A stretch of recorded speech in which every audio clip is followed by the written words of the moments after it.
Shalom. Selamat malam Bapak Ibu, saudara-saudari yang terkasih di dalam Tuhan Yesus Kristus. Malam ini Rabu 7 Oktober 2020, kita bertemu kembali dalam ibadah pertangyangan keluarga dengan tema Dos dohita di hadapan ni debata, setara di hadapan Tuhan. Firman Tuhan akan dilayani oleh Bibel Pro Rauli Melva Katarina Boru Hutapea, liturgis Situa Erlina Boru Manulang, dan doa syafaat dipimpin oleh Pendeta Richard Marihot Siahaan MDiv. Selamat malam dan selamat beribadah bagi kita sekalian. Kita akan memulai ibadah keluarga pada malam ini. Marilah kita memasuki ibadah ini, kita bersaat teduh dan berdoa sejenak.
Shalom. Terpujilah Tuhan yang senantiasa memberkati kita. Sampai saat ini kita masih boleh beribadah bersama orang-orang yang kita kasihi di dalam keluarga kita. Dengan penuh rasa syukur atas pertolongan dan penyertaan Tuhan dalam kehidupan kita sampai saat ini. Mari dengan hati yang sungguh kita bernyanyi memuji Tuhan dengan menyanyikan Kidung Jemaat nomor 17 ayat 1 dan 2. Tuhan Allah hadir.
Dalam nama Allah Bapa dan nama anaknya Tuhan Yesus Kristus dan nama Roh Kudus yang menciptakan langit dan bumi.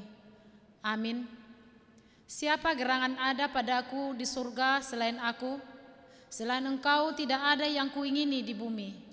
Sekalipun dagingku dan hatiku habis lenyap, gunung batuku dan bagianku, tetaplah Allah selama-lamanya.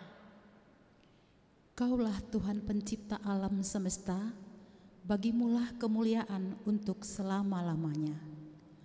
Dialah yang akan menyelamatkan hidup kita, dialah Tuhan dan Juru Selamat hidup kita. Haleluya. Kita berdoa. Ya Tuhan Allah, Bapa kami yang Maha Kuasa, Engkau adalah kudus dan kami adalah orang yang berdosa. Namun Engkau melindungi orang yang percaya dan datang berserah kepadamu. Karena itu kami datang memohon kasih-Mu. Janganlah tolak kami dari hadapan-Mu. Berilah kami hati yang setia mendengarkan firman-Mu, agar kami dapat melaksanakan kehendak-Mu di dalam Yesus Kristus Tuhan kami. Amin. Amin. Kita bernyanyi. Saudara-saudari yang dikasihi Tuhan, marilah kita memuji Tuhan. Kita menyanyikan Kidung Jemaat nomor 289 ayat 1 dan 5. Tuhan pencipta semesta.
Laki-laki dan perempuan Tuhan ciptakan setara. Maka Allah menciptakan manusia itu menurut gambarnya. Menurut gambar Allah diciptakannya dia, laki-laki dan perempuan diciptakannya mereka. Dan laki-laki tidak diciptakan karena perempuan, tetapi perempuan diciptakan karena laki-laki.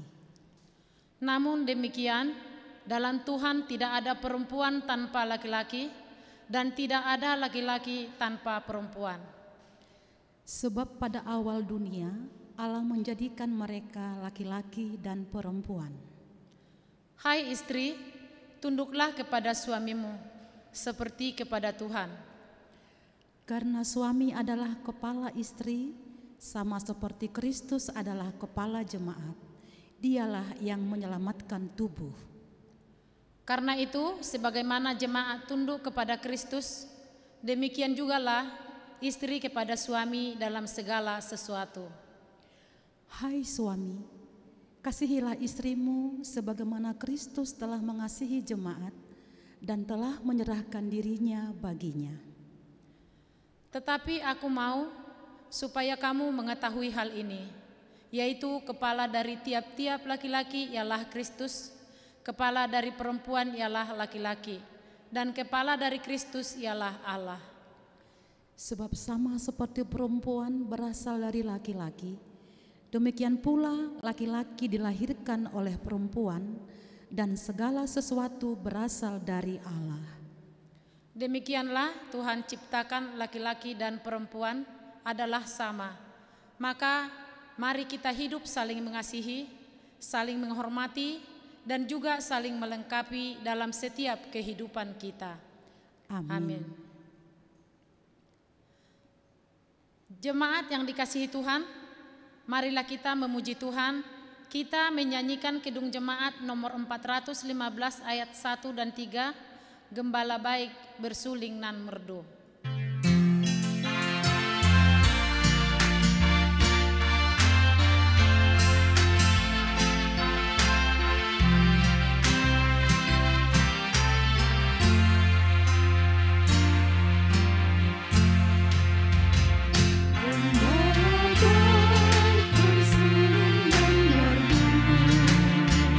Membimbing aku pada air terang.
marilah kita bersatu di dalam doa. Bapa di surga, Bapa yang baik, yang menciptakan langit dan bumi beserta isinya. Kami sadar Tuhan bahwa kami adalah ciptaan-Mu dan setara di hadapan-Mu, baik laki-laki maupun perempuan. Dengan memahami itu, kiranya kami dapat menjadi pelaku untuk mewujudkan tanggung jawab kami sebagai ciptaan untuk memelihara lingkungan kehidupan kami. Dan juga kami sesama kami dapat saling mendukung dan saling menghargai. Demikian juga di dalam kehidupan kami sehari-hari, di dalam keluarga, yang laki-laki menjadi suami dan perempuan menjadi istri, yang punya tanggung jawab masing-masing dalam mewujudkan kebahagiaan, dalam saling mendukung, di dalam menjalani kehidupan keseharian kami. Pada saat ini Tuhan, pada malam ini gereja-Mu melaksanakan ibadah pertangyangan yang kami laksanakan sekali seminggu. Kiranya para bapa yang menjadi imam di tengah-tengah keluarga betul-betul melaksanakan tanggung jawabnya sebagai imam yang mengajarkan firman-Mu kepada anak-anak dan istri, menjadi teladan untuk mendekatkan diri kepada Tuhan. Demikian juga pelayanan lewat ibadah ini, Engkau berkati Tuhan setiap orang yang terlibat dalam pelayanan ini, berkati dalam keadaan sehat beserta anak-anak dan keluarga kami masing-masing. Kami tidak lupa bersyukur atas penyertaan Tuhan, atas gereja-Mu HKBP yang pada saat ini Rabu 7 Oktober mengingat hari lahirnya. Kiranya kebesaran gereja-Mu HKBP menjadi berkat bagi semuanya. Kiranya kebesaran gereja-Mu ditopang dan didukung oleh warga jemaat-Mu melalui karya-karya sebagai keluarga, sebagai pribadi yang Tuhan ciptakan, yang mampu memberikan keteladanan di tengah-tengah masyarakat, lingkungan sekitar, dan juga di tengah-tengah gereja melalui tanggung jawabnya sebagai warga jemaat untuk berkumpul bersama melalui ibadah, yang pada saat ini kami tidak boleh berkumpul bersama di rumah-rumah melalui pertanggungan WEC, namun pelayanan secara bersama-sama yang diikuti setiap keluarga. Semoga setiap keluarga merindukan pelayanan-pelayanan dari gereja-Mu yang dilaksanakan melalui YouTube channel HKBP dan juga melalui Radio Shalom yang dilayani pada saat ini. Bapa di surga, Allah yang maha baik, terima kasih atas kemurahan-Mu yang menyertai kami, di mana kami menghadapi masalah global, yaitu pandemi COVID-19 yang bisa mengganggu persekutuan kami, sesama kami, namun tidak akan mengganggu persekutuan kami dengan Tuhan, karena Tuhan adalah Allah yang maha hadir kapanpun, dimanapun.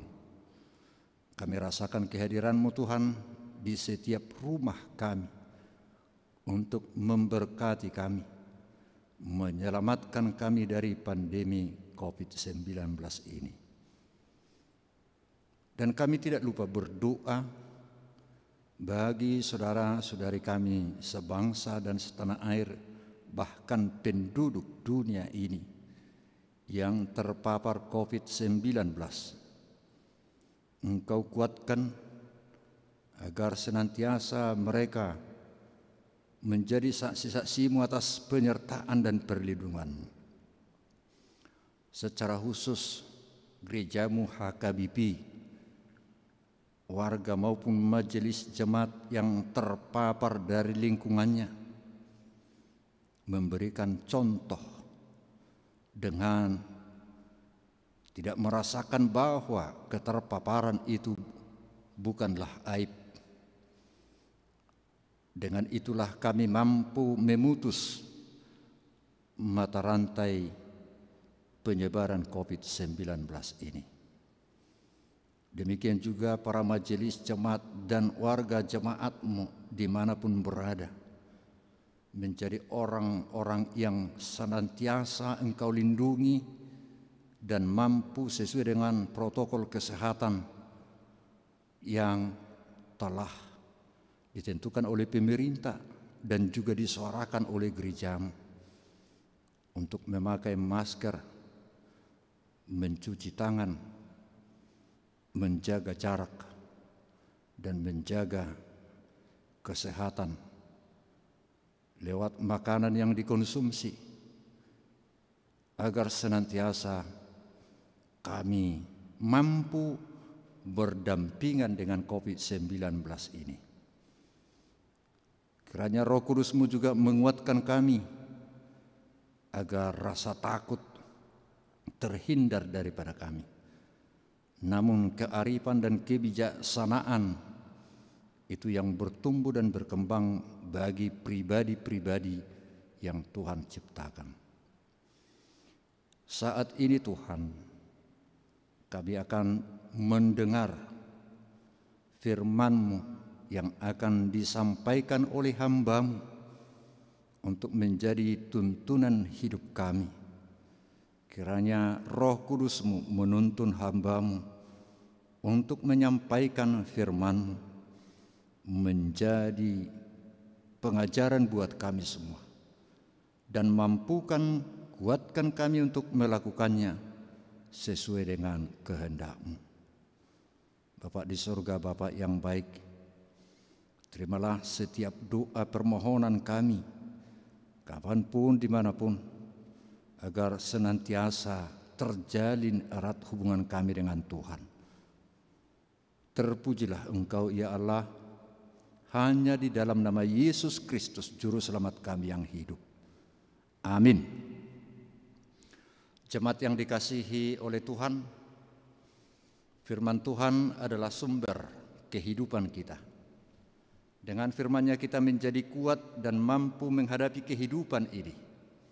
Mari kita siapkan hati menyambut firman-Nya. Kita bernyanyi dari buku Injil HKBP nomor 791 ayat 1. O Hamu Parangan.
Mari kita berdoa. Terpujilah Engkau ya Allah Bapa kami yang bertata di dalam kerajaan sorga. Karena penyertaan dan kasih-Mu yang senantiasa kami rasakan di dalam kehidupan kami hingga pada malam hari ini.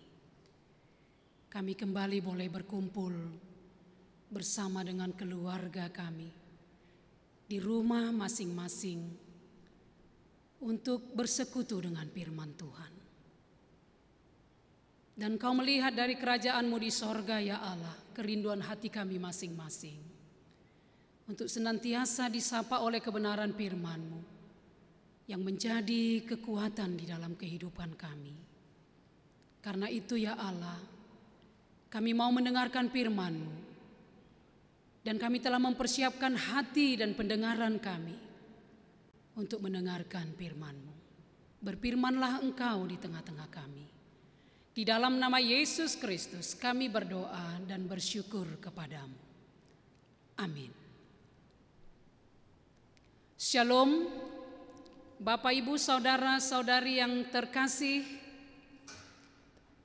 Firman Tuhan yang menjadi khotbah untuk kita pada pertanyaan keluarga pada malam ini tertulis di dalam 1 Korintus pasal 11 ayat 8 sampai ayat 12. 1 Korintus pasal 11 ayat 8 sampai ayat 12. Demikianlah firman Tuhan. Sebab laki-laki tidak berasal dari perempuan, tetapi perempuan berasal dari laki-laki. Dan laki-laki tidak diciptakan karena perempuan, tetapi perempuan diciptakan karena laki-laki. Sebab itu, perempuan harus memakai tanda wibawa di kepalanya oleh karena para malaikat. Namun demikian, dalam Tuhan tidak ada perempuan tanpa laki-laki, dan tidak ada laki-laki tanpa perempuan. Sebab sama seperti perempuan berasal dari laki-laki, demikian pula laki-laki dilahirkan oleh perempuan, dan segala sesuatu berasal dari Allah. Demikianlah firman Tuhan. Bapak, Ibu, saudara-saudara yang terkasih, 1 Korintus 11 ayat 2 sampai ayat 16 yang menjadi perikop khotbah kita pada malam ini membahas masalah perempuan dan penutup kepala. Kalau di dalam Alkitab kita, perikop ini diberi judul hiasan kepala wanita.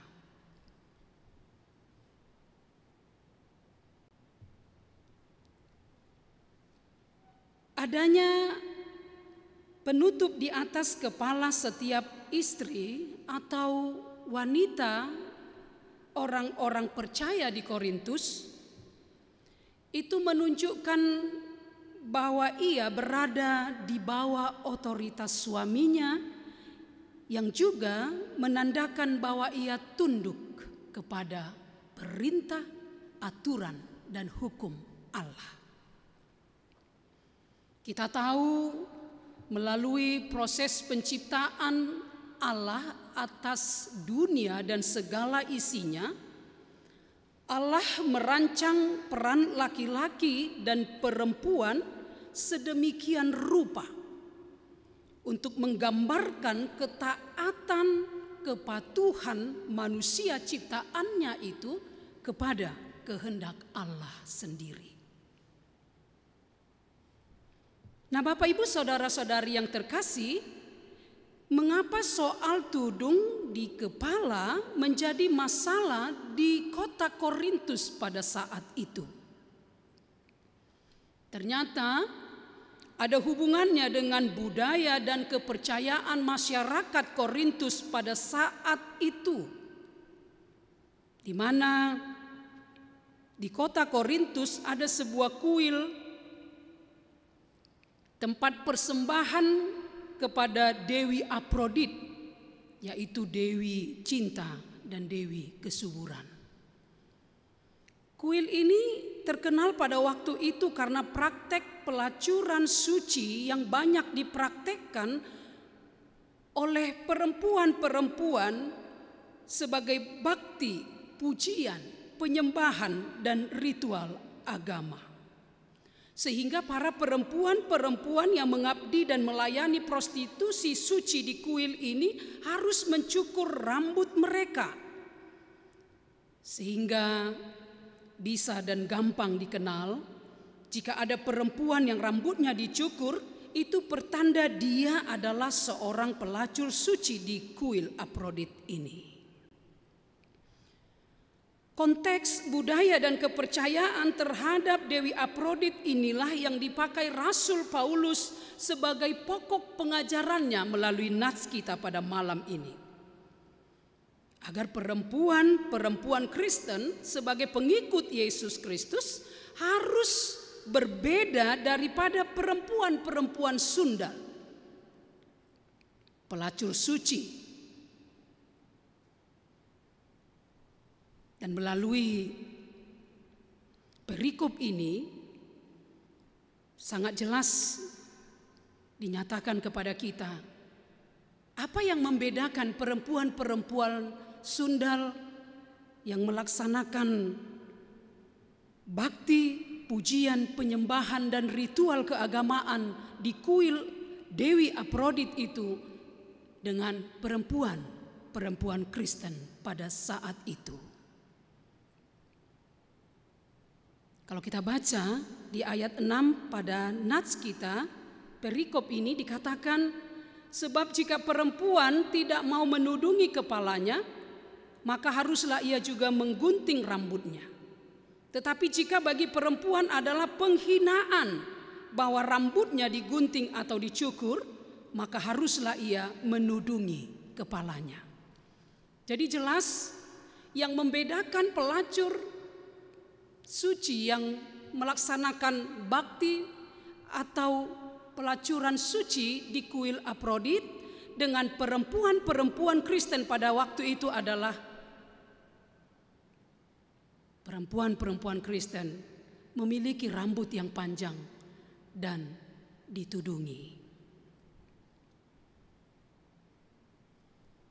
Nah, karena itu Bapak Ibu saudara-saudara yang terkasih, jika seorang perempuan di Korintus yang tidak memakai tudung penutup di kepalanya, dia akan menunjukkan seolah-olah dia memberi dukungan kepada perempuan sundal.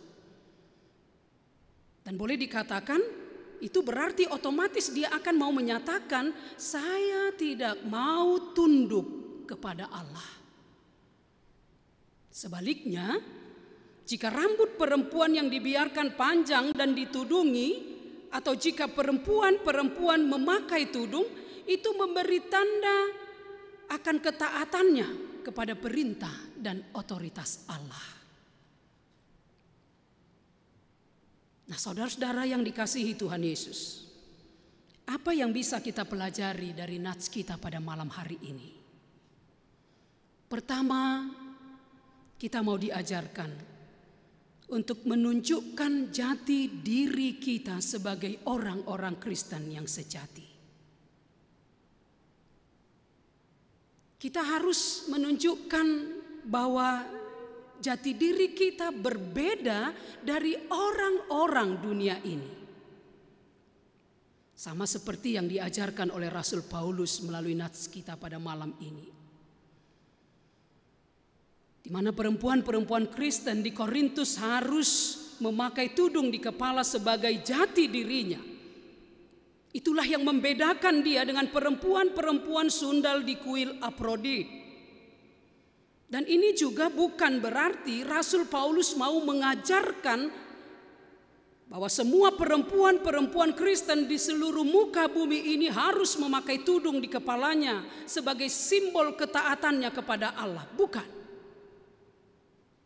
Karena nats ini punya konteks tersendiri di kota Korintus pada waktu itu.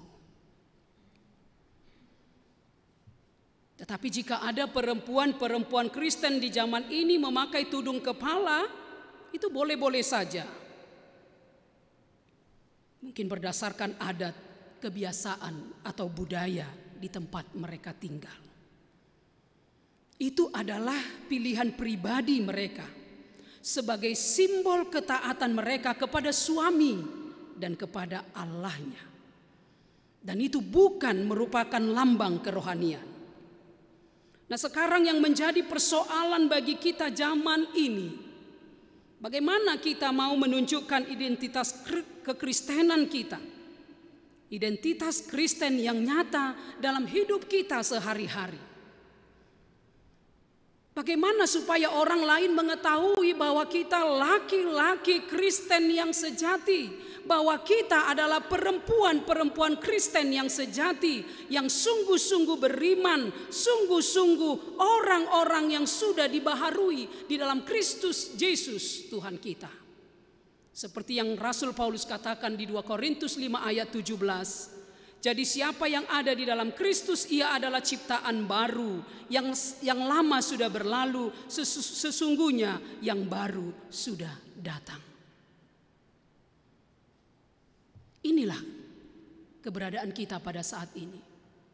Jati diri kita sebagai orang-orang Kristen yang sudah diperbaharui di dalam Kristus. Dan itu harus kita wujudkan dengan sikap kita, dengan perbuatan kita, tingkah laku kita, melalui persahabatan kita dengan orang-orang di sekitar kita.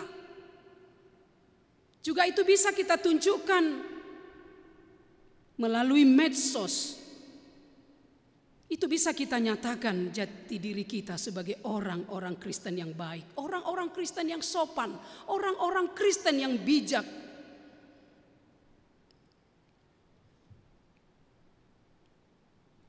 Kalau Paulus katakan, jangan serupa dengan dunia ini. Unang sarobak kamu dohot portibion. Itu bisa kita baca di dalam kitab Roma pasal 12 ayat 2. Janganlah kamu menjadi serupa dengan dunia ini, tetapi berubahlah oleh pembaharuan budimu, sehingga kamu dapat membedakan manakah kehendak Allah, apa yang baik, yang berkenan kepada Allah dan yang sempurna. Inilah jati diri kita yang sesungguhnya sebagai orang-orang Kristen yang sudah diperbaharui Allah. Kita tahu membedakan mana yang baik. Dan kita tahu melakukan apa yang berkenan di hadapan Tuhan. Itu yang pertama yang bisa kita petik dari nats kita pada malam ini. Yang kedua, Bapak Ibu Saudara-saudara yang terkasih, laki-laki tidak boleh meninggikan dirinya dan merendahkan istrinya. Kalau kita baca dalam ayat 8 dan ayat 9 dalam nats kita ini, sebab laki-laki tidak berasal dari perempuan, tetapi perempuan berasal dari laki-laki. Dan laki-laki tidak diciptakan karena perempuan, tetapi perempuan diciptakan karena laki-laki. Banyak orang yang salah memahami ayat ini. Apalagi jika kita hubungkan dengan Kolose pasal 3 ayat 18. Di situ dikatakan, hai istri-istri, tunduklah kepada suamimu sebagaimana seharusnya di dalam Tuhan. Laki-laki menganggap dirinya lebih tinggi, lebih super dari perempuan. Dan memakai kedua nats ini sebagai alat senjata untuk menindas perempuan. Nah, saudara-saudara yang terkasih, melalui nats ini dan kitab Kolose 3 ayat 18 tadi,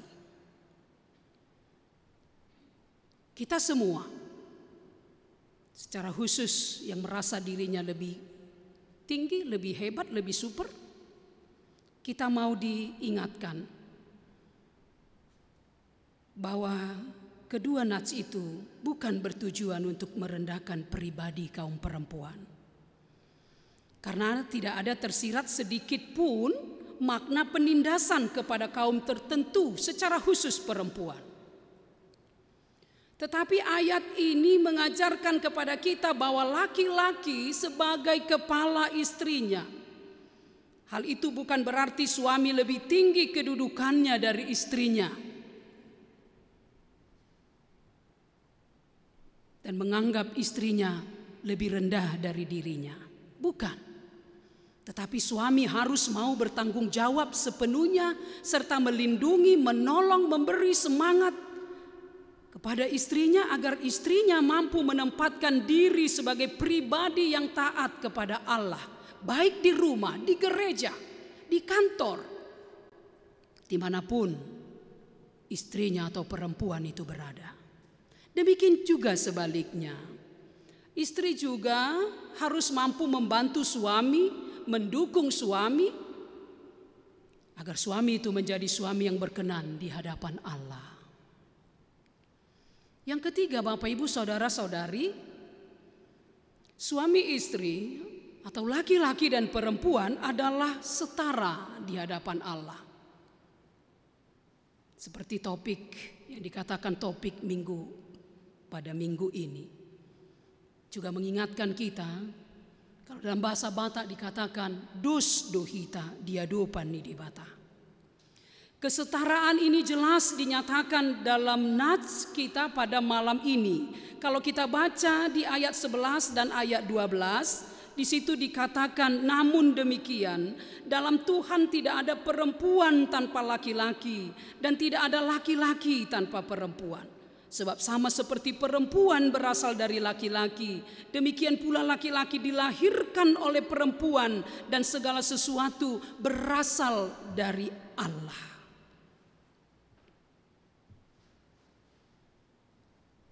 Kita setara di hadapan Allah.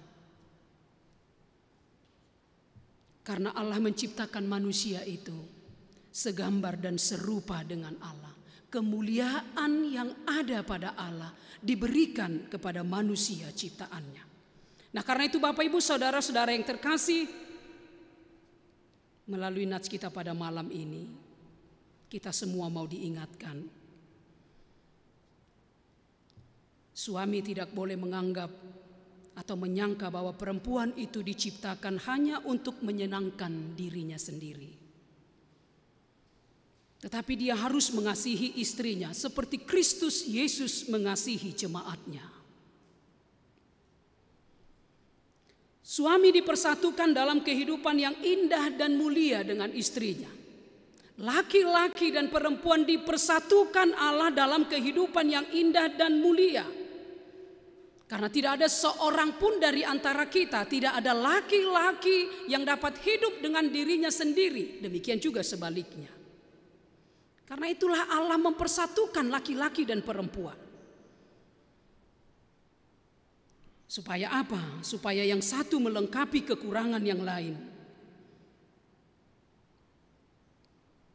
Dan itu bisa kita lihat bahwa suami istri, laki-laki dan perempuan sama-sama menyempurnakan kebahagiaan yang lain. Disitulah letak keindahan dan kemuliaan kesatuan keluarga sebagai suami dan istri yang telah dipersatukan Allah. Suami dan istri, laki-laki dan perempuan saling tergantung satu dengan yang lain. Karena laki-laki dan perempuan diciptakan serupa dan segambar dengan Allah. Yang terakhir, Bapak Ibu saudara-saudari yang terkasih, sebagai keluarga yang dipersatukan Tuhan, suami istri yang dipersatukan Tuhan harus berpusat pada Kristus Yesus. Yesus Kristus harus menjadi dasar dari setiap rumah tangga orang Kristen. Agar apa? Agar setiap rumah tangga mampu memenangkan setiap pergumulan hidup, setiap kemelut rumah tangga yang dihadapi seberat apapun itu. Jika laki-laki dan perempuan, suami dan istri dalam rumah tangga sama-sama mengandalkan Kristus Yesus di dalam kehidupan rumah tangganya, seberat apapun tantangan kemelut rumah tangga yang dihadapi, itu bisa dimenangkan. Nah, karena itu Bapak Ibu saudara-saudari yang terkasih, sekali lagi di hadapan Allah, laki-laki dan perempuan adalah setara. Dos dohita diadopan ni debata. Sekalipun ada kelemahan, ada kekurangan, dan ada kelebihan satu dengan yang lain, semua kita adalah sederajat, setara di hadapan Tuhan. Karena itu, mari saling menghargai dan mengasihi satu dengan yang lain. Mari senantiasa sehati sepikir untuk menyatakan kemuliaan Allah di dalam kehidupan kita, sehingga kasih Yesus Kristus terpancar dari hidup kita. Tuhan memberkati firman-Nya untuk kita. Amin. Bapa, terima kasih karena Engkau sudah mengenyangkan kami di dalam kebutuhan rohani kami melalui firman-Mu yang kami dengar pada malam ini. Benar, kami adalah ciptaan-Mu dan kami adalah sama di hadapan-Mu. Engkau menghadirkan kami di tengah-tengah kehidupan ini untuk boleh menyatakan kemuliaan Tuhan di dalam kehidupan kami. Karena itu ya Allah, berkatilah setiap rumah tangga umat-Mu. Berkatilah kehidupan kami, sehingga melalui kehidupan kami terpancar kasih Kristus di tengah-tengah kehidupan kami. Berkatilah firman-Mu untuk kami, sehingga kami boleh menjadi pelaku-pelaku firman-Mu. Ajarlah kami untuk tetap setia taat kepadamu, sehingga apapun yang kami miliki dan dalam segala kelemahan, keterbatasan dan kekurangan kami, Tuhan boleh tetap pakai kami memancarkan terang kasih Kristus di tengah-tengah kehidupan kami. Ampuni kami akan dosa-dosa kami ya Allah, supaya kami tetap layak di hadapan Tuhan. Terpujilah nama-Mu di dalam nama Yesus Kristus. Kami berdoa dan bersyukur kepadamu. Amin.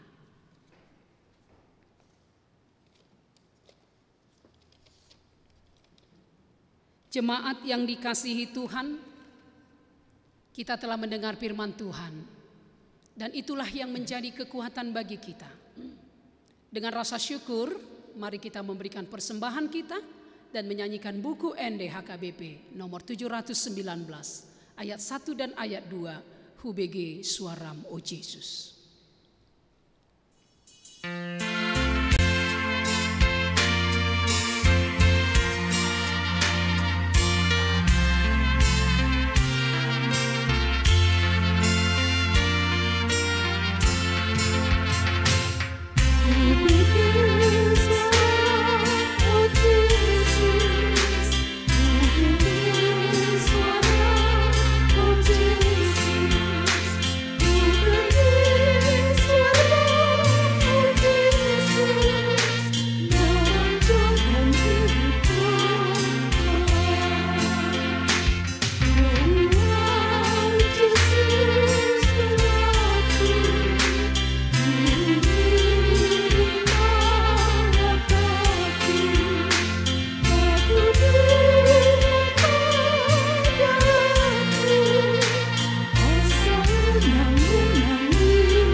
Marilah kita berdoa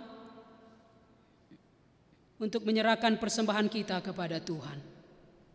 Ya Allah Bapa kami yang di sorga, kami mengaku bahwa Tuhan adalah sumber dari segala karunia yang melimpah dalam kehidupan kami masing-masing. Sebahagian daripada karunia itu kami serahkan kembali sebagai persembahan kepada Tuhan. Terimalah dan berkatilah persembahan umat-Mu ini, agar dapat kami pergunakan untuk pekerjaan dan pelayanan kerajaan Tuhan di dunia ini. Bukalah hati kami untuk mengenal betapa banyak berkat dan karunia yang kami peroleh dari Tuhan, supaya kami senantiasa bersyukur kepadamu. Di dalam nama Yesus Kristus Tuhan kami. Amin. Marilah kita bersama-sama mengucapkan doa Bapa kami. Bapa kami yang di sorga, dikuduskanlah namamu. Datanglah kerajaan-Mu. Jadilah kehendak-Mu di bumi seperti di sorga. Berikanlah kami pada hari ini makanan kami yang secukupnya. Dan ampunilah kami akan kesalahan kami, seperti kami juga telah mengampuni orang yang bersalah kepada kami. Dan janganlah membawa kami ke dalam pencobaan, tetapi lepaskanlah kami daripada yang jahat. Karena Engkaulah yang empunya kerajaan dan kekuasaan dan kemuliaan sampai selama-lamanya. Amin. Anugerah Tuhan kita Yesus Kristus dan kasih setia Allah Bapa serta persekutuan Roh Kudus kiranya menyertai kita sekalian.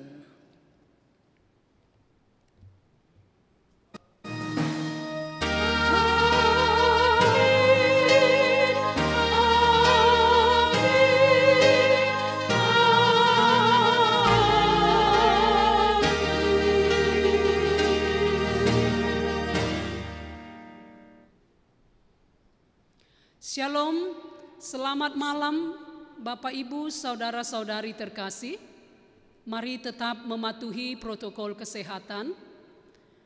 COVID-19 mudah menular dan sangat nyata berada di sekitar kita. Penambahan kasus positif baru di Indonesia masih tinggi, begitu juga di Riau. Penambahan kasus positif di Provinsi Riau di dua bulan ini meningkat signifikan. Hampir setiap hari mencatatkan penambahan 3 digit untuk kasus positif baru. Untuk itu gereja tetap menghimbau peran serta kita untuk berkontribusi terhadap upaya memutus mata rantai persebaran virus dengan tetap berhikmat dan berusaha untuk menjaga dan melindungi diri kita pribadi dan orang-orang yang kita cintai agar tetap sehat dan selamat. Tetaplah pakai masker, jaga jarak pada saat mengantri, saat berdiri, saat duduk atau dimanapun berada. Selalu mencuci tangan pakai sabun dan air mengalir, selalu pakai hand sanitizer, hindari keramaian, hindari kontak fisik, bersalaman, berpelukan, dan tetaplah berpola hidup sehat. Tetaplah berdoa dan saling mendoakan. Jangan pernah melonggarkan kedisiplinan kita untuk mematuhi protokol kesehatan. Tuhan Yesus memberkati. Shalom. Shalom.